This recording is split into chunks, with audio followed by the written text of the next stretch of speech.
From Grooveview Studios in Columbus, Ohio, this is Getting the Brand Back Together, a podcast exploring the interdisciplinary art of banding, branding, and business building. Rock and roll relic, poet, writer, and brandist, I'm your host, Brad Circoni. Our guests today, Jay Borman and Sara Zimmermann, co-conspirators of a wonderfully unique brand called Merciful Thieves. I'm very grateful for them coming on. Thanks for having us. Absolutely. Thanks for being on. Really appreciate it. We're always on. Yes, but on the show. Oh, yes. Got it. And this is also the first time we've had two guests simultaneously on a given episode, and it was a lot of fun. The conversation was very compelling. Of course, because of the duration, we're going to be splitting this one into two episodes. First, a mutual friend of ours connected us. Yep. And so I did what everybody does, and I went and looked up you guys and saw the name Merciful Thieves, and I said, have to meet these people that would name an agency Merciful Thieves. So tell us, because I know I don't want to guess, where the hell the name came from.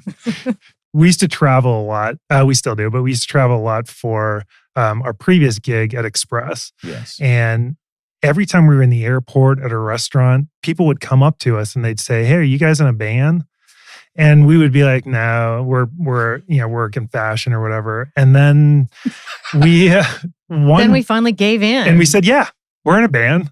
And people were like, "Oh, what's your band?" And we're like, "Oh, we haven't thought that far ahead."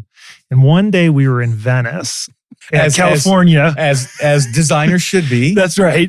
But we were in Venice, California, at a place on Abbot Kinney Boulevard there, and they had a drink called Merciful Thieve, and we were like, "That's our band name." Yeah. So from then on, when people asked us, "Are you guys in a band?" we said yes, Merciful Thieves. That is awesome. Yeah. So you held on to this. I'm sorry, Sarah. But I mean, it gets even better. Like, right? We made up our own album. And, of course. And we have a theme song, and people would be like, "Oh, I've heard it. And can we buy you a drink?"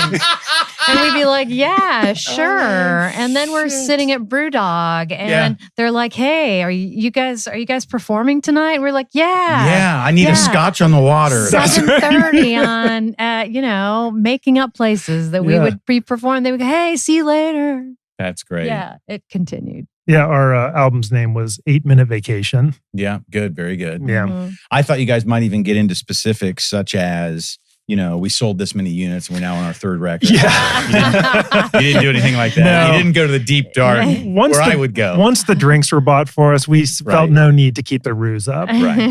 Okay. That makes sense. Understood. You you gotta leave when you're on the high. Oh, I know that. I think the name is great for an agency.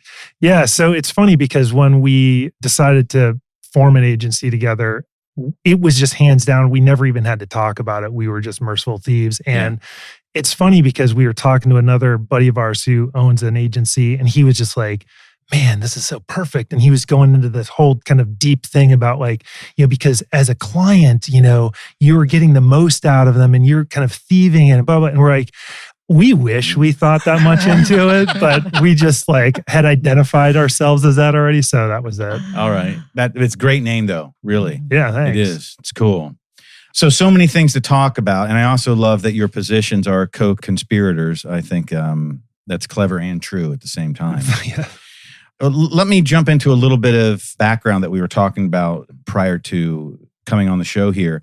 And that is, if you could share a little bit, both of you, about your background. And Jay, you specifically, we were talking a little bit and you said, well, my real interest was you had this infatuation and, the idea of being a toy designer was something that was in your head when you were getting your industrial design degree at CCAD, correct? Yep, that's right. Then I know you had a path before you both landed at Express, and then you carried on from that to Merciful Thieves today. But why don't you start off, Jay, and then Sarah, you could follow up. But give us a little background about what you were doing prior to Express and Merciful Thieves. Yeah, sure. So like you said, I was at CCAD I got into industrial design because my heroes when I was in high school and before were Phil Tippett and Dennis Murin and John Dykstra, all these guys who worked on Star Wars and founded Industrial Light and Magic.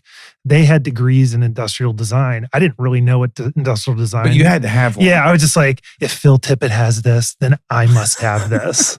And so I found the school in Ohio that had an industrial design program, and it was CCAD. Yeah. And so went there and, really had decided that like movie special effects were moving into computers. I think I told you this when you didn't want to do animation. I didn't. And so when Jurassic Park came out and everyone was cheering, I was crying because I saw that was the future of movie special effects. Right. And I was just kind of like, oh my God, I want to build physical things. Right. And so toys were an outlet for that.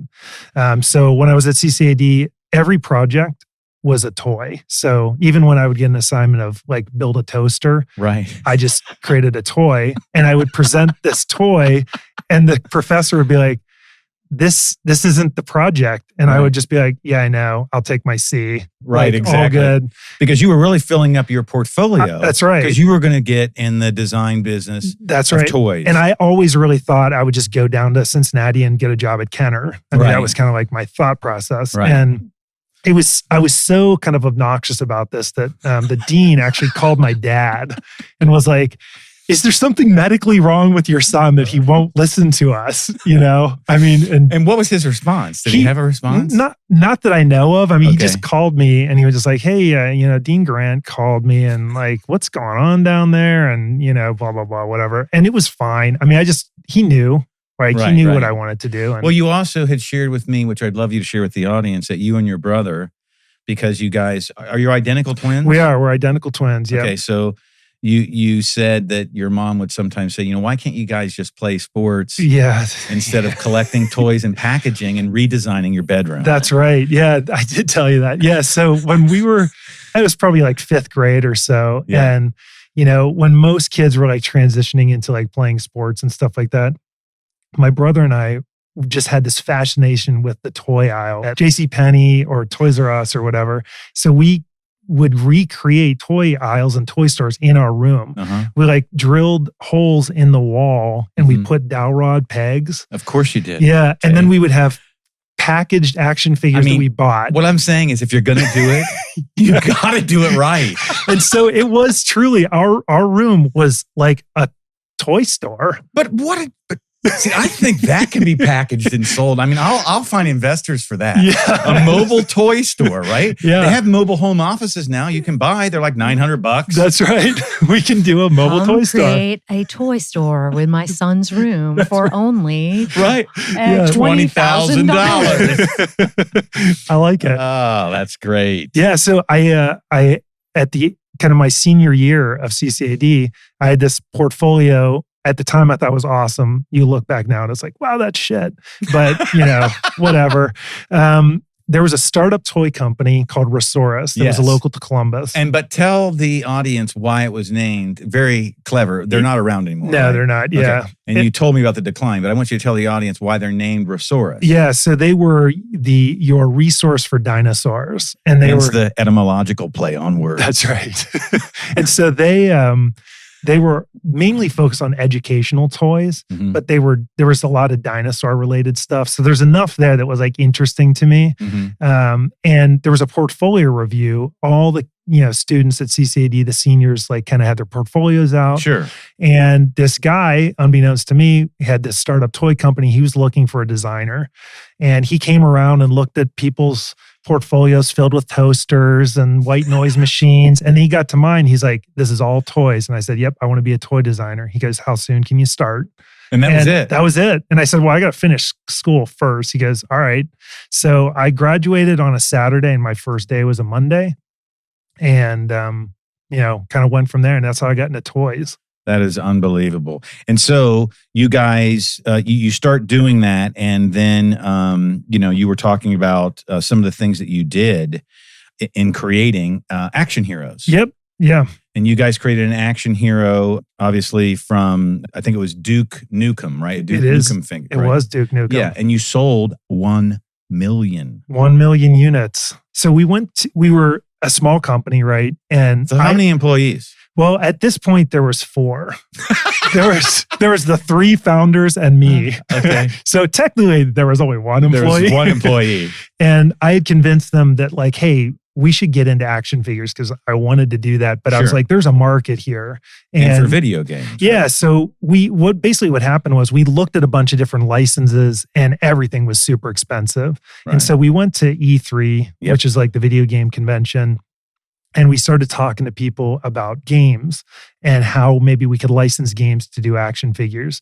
And since no one was doing that at the time, nobody cared, right? So they all overlooked the obvious. Yeah. So they were just kind of these, they're like, wait, you want to pay us to make characters? And we're like, yeah. Yeah. And they're like, here you go. And so we got into some really cheap licenses that had recognition, but it was certainly nothing like Spider-Man or Star Wars or anything. But that you said Hasbro at the time, right? Yeah, Hasbro.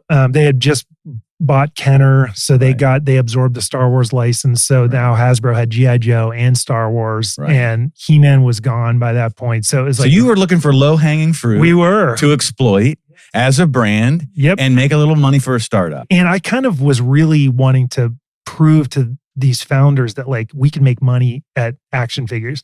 Little did I know our first one right out of the gate was going to sell 1 million units. Like that was a freaking accident. Right. But it convinced them like, holy crap, we can do this. So within, I'd say 6 months, I had 17 people that I went to school with working for me because they were like, we got to grow our creative team. And I was like, I know just the people. So we brought in all these people that we just come out of school. We had passion, but we'd never really done this before. And there probably wasn't much strategic direction, right? No, not at all. Right. And so, but it wasn't like a job. You guys were just hanging out together and drawing shit. That was pretty much, and sculpting stuff. So it was, all that at work. it was fun, and it was one of those things where it was like 3 years later, I'm like, holy crap! I've never taken a day off, not even a weekend off. I love this so much, right? Because it wasn't a job. But the founders kind of wanted to do some different things. The internet started exploding. They started, going into different directions. The company folded. So my brother and I and one other guy started a company called Plan B Toys. Which was your plan B, but it was only a hobby, right? That's right. Yeah. I mean, it was something that we were like, this is how we're going to make a living. But we really kind of saw it as the hobby part of it was we're going to make our own action figures and stuff like that, but we're going to work freelance for bigger companies. Yeah, okay. And so we did that for a long time, probably about 7 years or so. And the toy industry started taking a big decline. Basically, Walmart became the number 1 toy retailer. It put the whole industry on its head. Toys R Us, everyone, changed their strategy. And basically, you said, we were talking yesterday, Amazon swallows Toys R Us. And Toys R Us is only buying things that Walmart's carrying. So that's right. So the entire topography is ruined. That's right. And so I found myself with a buddy hiking around Mount Rainier on the Wonderland Trail, complaining about the toy industry. And there are so many hikers who do that. And he said, hey, I've got a freelance gig at this fashion brand Express. If you want to, next time we need help, I'll see if the art director will call you. Right. And so go back home working on this licensed property called Ladder 49. It was a movie that starred John Travolta. I was painting a prototype of John Travolta's head and the phone rang. And it was this guy, Doug Fott, who was an art director at Express. And he said, we hey, love Doug. Yeah, Doug's awesome. And he said, hey, I heard you're a freelance graphic designer. Can you do window design? And I'm like, hey, I'm an expert at window design. Doug, that's a stupid question. And so I put John Travolta's head down and went and got dressed and went to Express. And it effectively ended my toy career because I got excited and, about going into fashion. And so fashion killed the toys, really? For me, yeah. It did. So that was kind of how I got into fashion and got into Express. Okay. And Sarah. You had this lifelong dream of becoming a fashion person. Yeah, that's right. You used the phrase to me earlier about a retail dog. I am a retail dog. Unlike Jay, I was born to be in fashion. I didn't acquire it. No, but I love retail, right? I majored in fashion. I couldn't wait to work for a retailer. I had this interview, my first job with Macy's as a freelancer. And at the time that was in Atlanta, Georgia, and I was in outside Chicago with my family, and I had to go. They called me for an interview, and my dad sent me with a one-way ticket. Of course.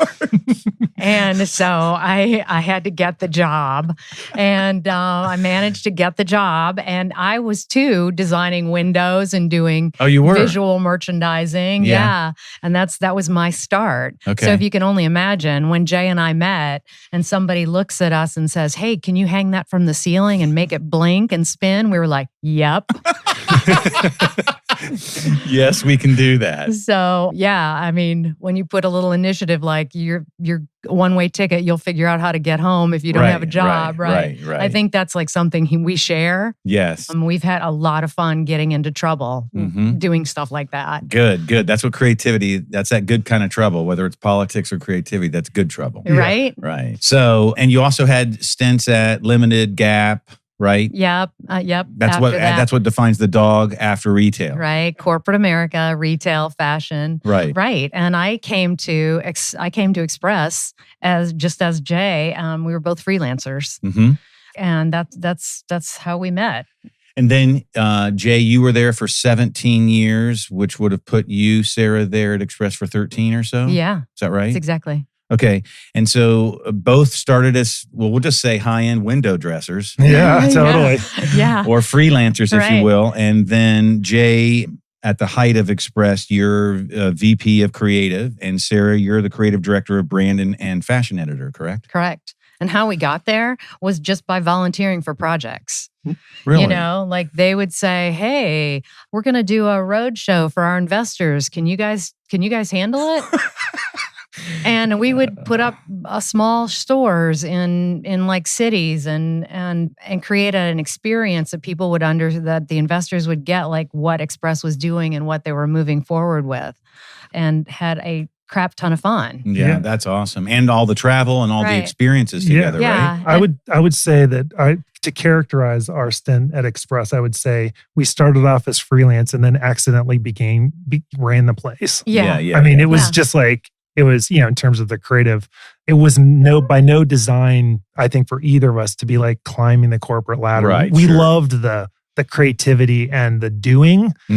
But, as Sara said, we start into some of these like high profile projects that have a lot of executives around, and you make them look good and they're like, wow, these guys are pretty good. Yeah, keep those two. And so, that's exactly. It was just one of those things too, where I remember my CMO, she came in, she called me into her office and she goes, "Hey, look, I really need something from you." And I was just like, "What's that?" Well, first of all, Jay, did she shut the door? She did. Okay, see, that's when she shut the door. It's double secret. Well, she goes, I need you to take this position as director of creative. I know you don't want it, but like you're the guy. I just want you to. And I fought her. I didn't want promoted. No, she had to talk you in. Pretty much, yeah. And impose upon you Pretty your much. worth. That's right. And so it was just like, okay. And when that happened, it moved at least me into a more of a leadership role. Luckily, my past experience kind of leading my team in toys, and then even as goofy as it is, even Boy Scouts and kind of learning leadership there, it kind of prepared me a little bit to where you mentally have to say, okay, I'm no longer doing the stuff. That's I now have to be really happy when other people do the stuff that I help facilitate. And how hard for both of you being creatives, I know how hard that is. Yeah. To let go of that first inspiration. How hard was that? I guess, Sara, for you, as you moved up, how hard was it to let go sometimes of that? It just kind of, I don't know if you ever let go of it, but I do think it transfers. I do think that we also built really strong teams, and this might even just be kind of cliche, but it was really great to see them succeed. Yes, right, no, absolutely. And to see the people that worked for us or our guys like grow and be and do creative, cool things and find their talents and skills. I mean, there's a lot of good in that too. I agree. And it's like being a, proud creative parent in a way, right? Yeah, it was harder to deal with your age than it was to deal with I agree with letting that. go. And what about for you letting go, Jay? Yeah, so it also super hard. Again, coming from a background of literally making things, right? And being thrust into that place where it's like, okay, now you got to you facilitate this and lead. There's a couple things that happen. One thing that for me, because of my toy career, I spent a lot of time in Hong Kong and China. Mm-hmm. There was a little bit of a language barrier. Mm-hmm. And so I found myself having to be really strong and clear with my intent.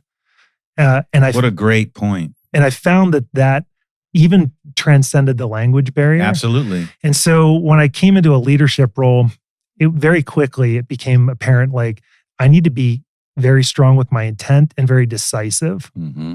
Because even during the creative process, sometimes you find different things and it's like, hey, this would be cooler. It's like, yeah, but can we turn 54 people from this to this in 2 days? I don't know if we can. So we're not going to do it. Yeah. So you have to kind of maintain your edit point and you have to kind of maintain your intent because otherwise your team scatters, I love that. And as you guys are talking, it's so funny. Artistically, I come from a music background, but really a poetry background. And it's the same process, whatever that creative medium is. And it's very hard to let go. But once you understand that there's power in the intention to direct others so that they can carry it further, oftentimes I find it, I call it like a beautiful humility. Because then they do it to a level that you said, well, I didn't even say that in my intention. Totally. But you're the genius now. Totally. Do I have to pay you more? So Can I tell my favorite line? Yeah, one of my favorites. Yeah, go for it. So Jay, in corporate America, sometimes when teams win, they say, "Oh, well, then you should get your guys some pizza," or something like that. And Buffalo Wild Wings cards. And another vice president turned to Jay and he said, "Are you getting your team donuts?" And he goes, "Donuts? They don't want donuts. They want clear leadership." Exactly. Now, you guys should have agency T-shirts that say that, just so you can both look at them. Now our agency T-shirt is "Fail Harder." Yeah, that's good. That's good. That's great. Well, one thing we were talking about regarding creativity and teamwork is, Jay, you had related me a story that when the Express Creative team was traveling, working on projects, that you would land back here in Columbus, Ohio, probably late and tired after being weeks on the road doing strategy and research for design. You said that you would wait at the airport for all your team members, part of your team, to come through. Yep. To make sure they were okay. And that moved me. Number one, it's rare, but number two, it moved me back to my day. I mean, I spent 7 years on the road in the back of a fruit truck, right? Before the record company said, "Oh, here's a bunch of money, Circoni, you can now have a bus." But all you did at night from destination point A to point B was check on, now I'm going to use this term, but you're going to tell the story. Sure. Check on the Rangers. Yeah. Right? Yeah. Check on the rest of the troop. Yeah. And that became, I think our creative bond became stronger because of that kind of, the two words that I would use is respect and discipline for one another. Made when I did fail at strategy or intention or my creative input, say leading the band or leading brands later, it was okay because they knew I had their back. Yeah, for sure. Tell that story when you about how you would wait for them, and I think one lady stopped you and asked you point blank, "Why the hell do you do this? Well, you've got to be as tired as we are," and you. Yeah. Like you said, we were coming off of a trip, and I had always seen that when people come off these planes, even like other people on other teams, everyone just scatters. Yeah, I know. It's a weird thing. You almost pretend like you don't know each other anymore because we're off the plane and it's and don't speak to me. It's 1 a.m. And so we were getting off a plane and that person is right here. Sarah came up to me and because I didn't know that. I was standing there waiting and she said, "How come you always wait for us?" And I said, "Rangers don't leave Rangers behind." Right. And it was this, I study military history and I have an interest in it. And part of the U.S. Ranger creed is, you never leave a fallen comrade behind. Right. Essentially, Rangers don't leave Rangers behind. Right. And from then on, we kind of took that as, our team was our Rangers, and it spread. It was contagious, and everyone did that then. Okay. So let's first. I want to ask why, but first, Sarah, I want to ask you. When he said Rangers don't leave Rangers behind, what went through your brain? I mean, I just knew somebody had my back. Right. Always. Right. Right. And like that's the reason it spread, because you always knew, everybody on the team knew that they weren't alone. Right. Right. And they weren't going to be left behind.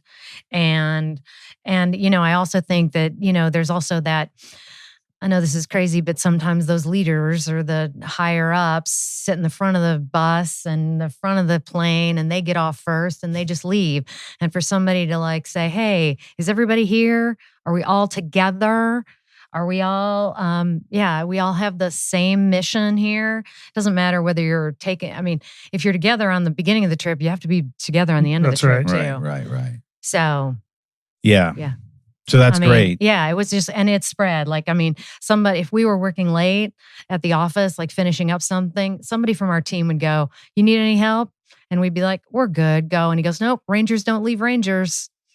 And suddenly they'd sit down and, it'd be like, they'd stay late too, and we'd finish up a little sooner, right? Or they were brought into the project and had more intel into what we were working on and what their next day or next week was going to look like. And, they all loved that. Yeah. I just have to tell you, from too many years in the banding business and more years in the branding business, that's a rarity. That kind of, first of all, it's beyond just loyalty, right? Because the task is over, but I'm still here by your side. Yeah. That's the romanticism of that. And you guys have worked for obviously major companies and major brands. You know what leadership teams will pay to create that. And it doesn't work. That's right. And it doesn't work. That's the problem. They're faking it. Right. Unless you really believe it, and it doesn't do you any good. No. Yeah. Right. Yeah. And the other thing I was thinking about is it builds this unspoken momentum between the team. That's right. And so the next intention you make, or the next direction you give, or the next strategy meeting you have, they already have a foundation. The team already has a foundation and belief that amplifies that next intention. And they almost build upon one another. That's right. For sure.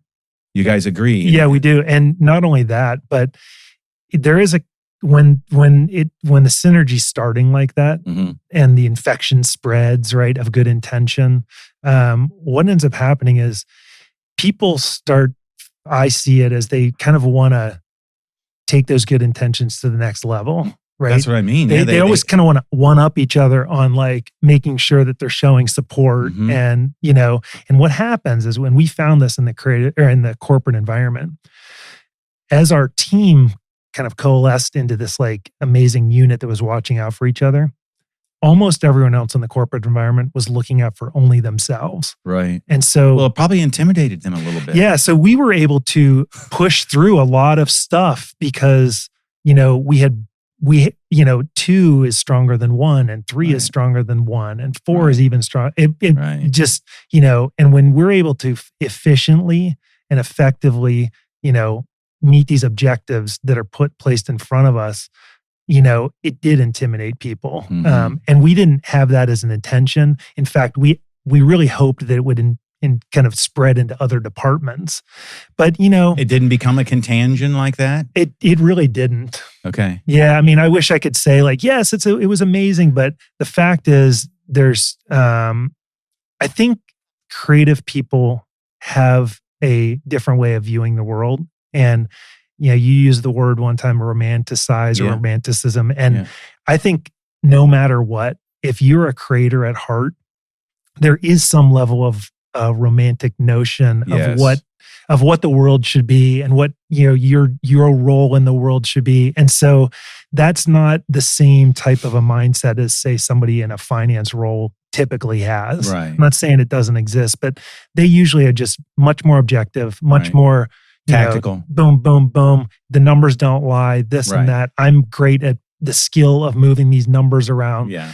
But they never probably see themselves late at night writing by candlelight their Right. next, sonnet. Right. Whereas right. I think every copywriter sits down at their computer and somewhere in their head they think that Yes. they are doing that. Yes, exactly right.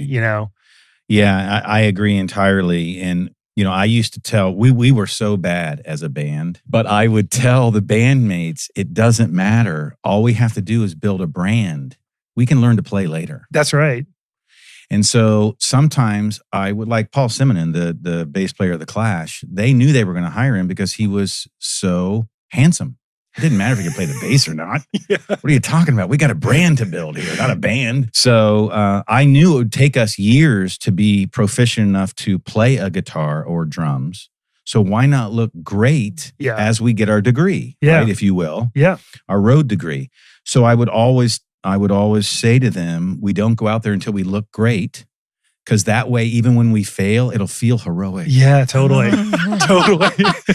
And so we used to try to purposely intimidate other bands by just our look. Yeah. But my story about, hey, are you guys a rock band and you guys invented the name of the rock band? Mine is much more humbling than that. We are in a Ponderosa from your hometown, because we used to play in Youngstown, Ohio all the time, at a place called Cedars Lounge. Oh. You know it. It's gone now. You can't prove that I know it. Oh, yeah. I know Cedars. Okay. And it's gone. Yeah, it's gone. Yeah. Okay. So we used to play there. And it could have been the name. Is that the reason they're gone? That's kind of a bad name. Been. So we used to eat one meal a day. This went on for like 7 years. I think our stipend a week was $80 a person. Wow. That's what we lived on. No home. And you do the best you can. But we would save our money to sometimes go to the Ponderosa in Youngstown. And we walked in and we got our little clanky plates, that make that horrible volume of sound when you pick them up. I don't know what the thing cannot decompose. I don't know what it is.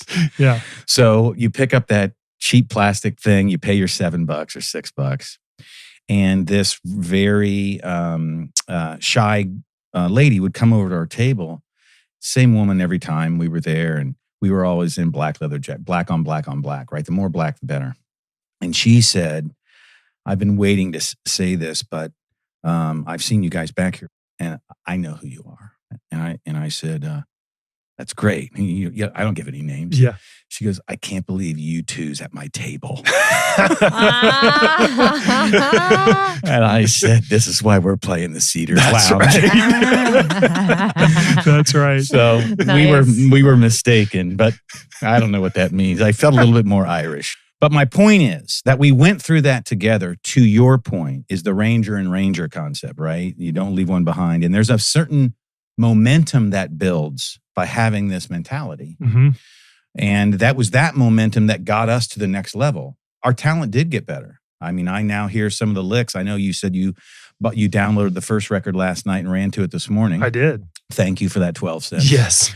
You're welcome. But on the second record, I listen to my cousin who's a guitar player playing, and I say, wow, I was actually honored enough to be in a band with that guy's got chops. Nice. Right?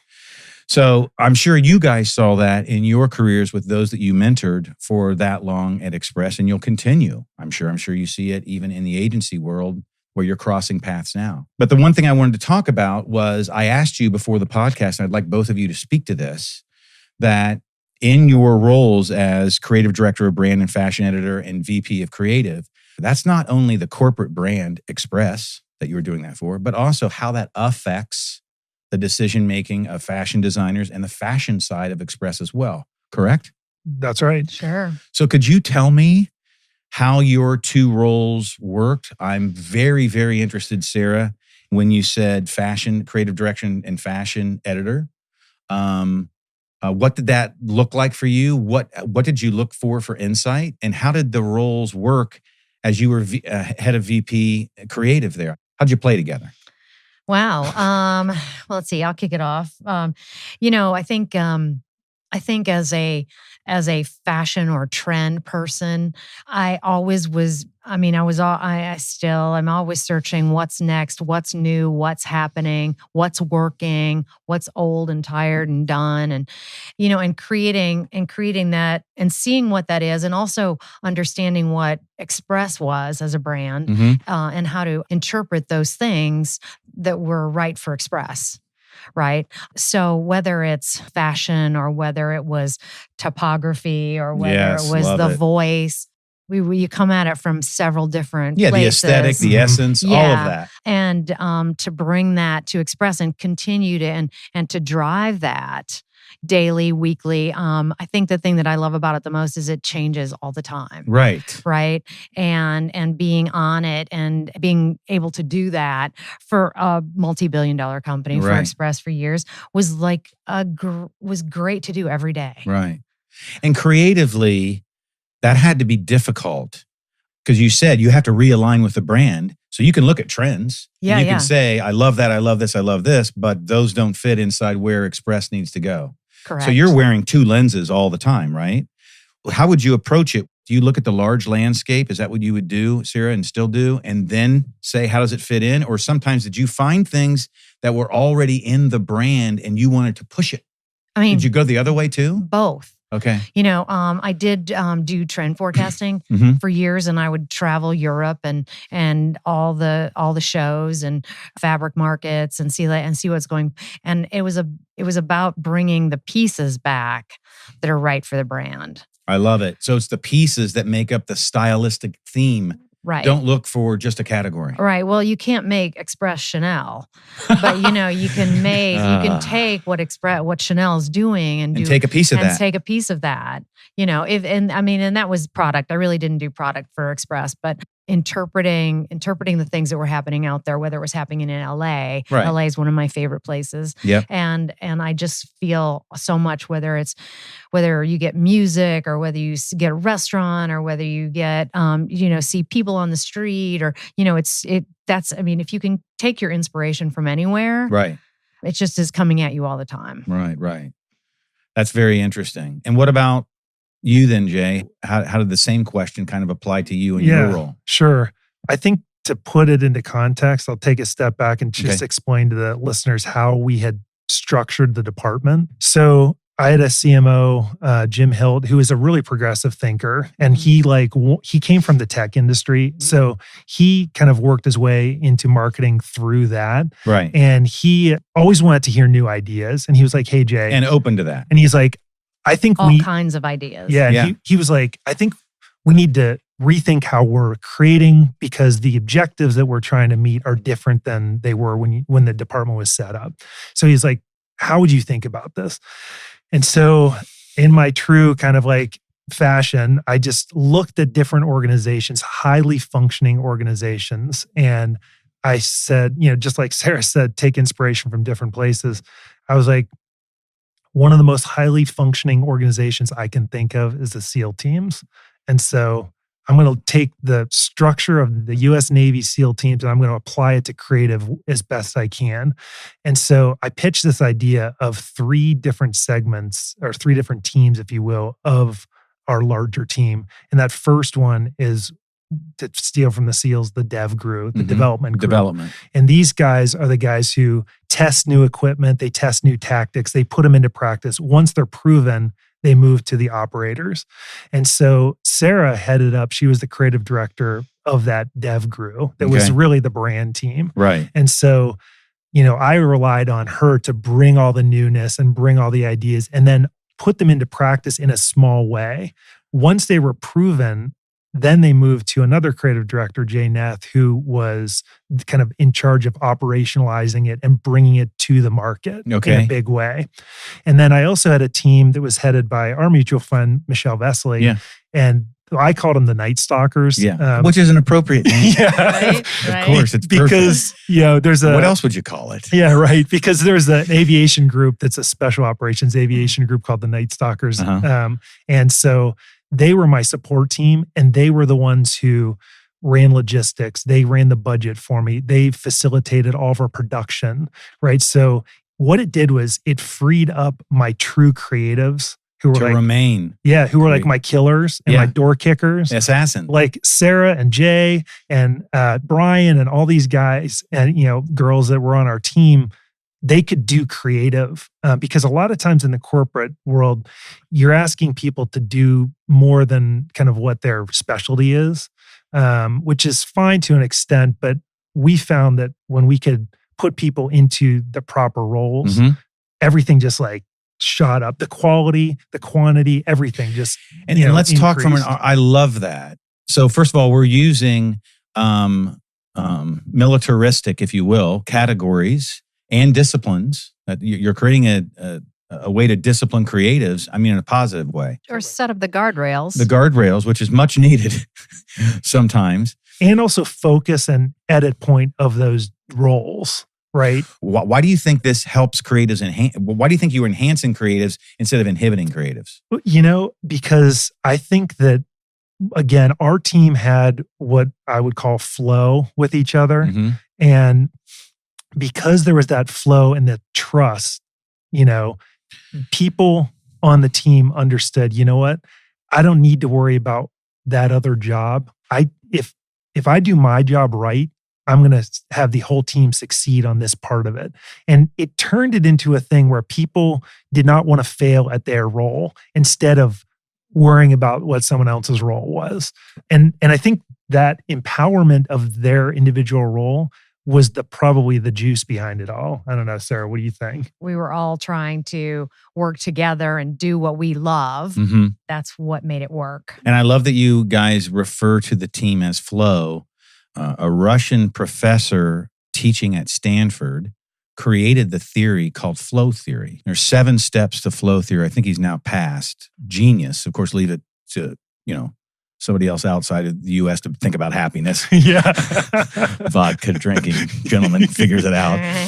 But the point is, flow theory does just what you said.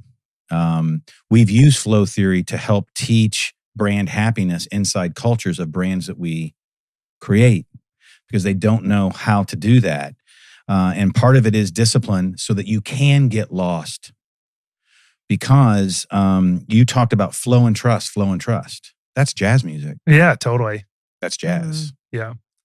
A jazz player doesn't want you to tell him what's next. He has to flow through trust, or she, to what's next, right? And feel it. And some of that is having the autonomy, the feeling of autonomy to do it. And I think that was the thing that was important to me. I know it was important to Sarah and the other directors, where it's like, empower your team, get the right people, not necessarily the best people. I would argue, the right people. And Google would agree with you. They don't go after rock stars anymore. We had that on a previous podcast. They look for second levels. Yeah. Because they try harder. They won't leave a ranger behind. Right. Yeah. And they'll flow through trust. Yeah. It's funny too. They don't usually have the I mentality. That's it. Right? What we call the egocentric I. There's 2 types of C students in my view. Well, yeah, one's called a toy maker who's supposed to be making a toaster. We already know that. Yeah. But there are a heck of a lot of C students who just aren't buying into the system because they're free thinkers. Exactly. And when we were interviewing people, I would always encourage my team, like, find the C student, like somebody who's going to surprise you in a really good way, like somebody who's not going to be afraid of a blank sheet of paper. Because the trick that I found with, I'm generalizing here, but the A students is you give them a blank sheet of paper and you say, I don't have much direction for you, but we need this result. A lot of times they're like, just tell me what to do and I will do it to the best of my ability. It's like, I bet you will, but you can't get started. Whereas a C student's like, well, I never really listened to direction in the first place. So I'm just going to start drawing. I'm just going to start sketching. Right. And ideas form that way. Right. And that kind of autonomy, the confidence to have the autonomy that's given to you. Yes.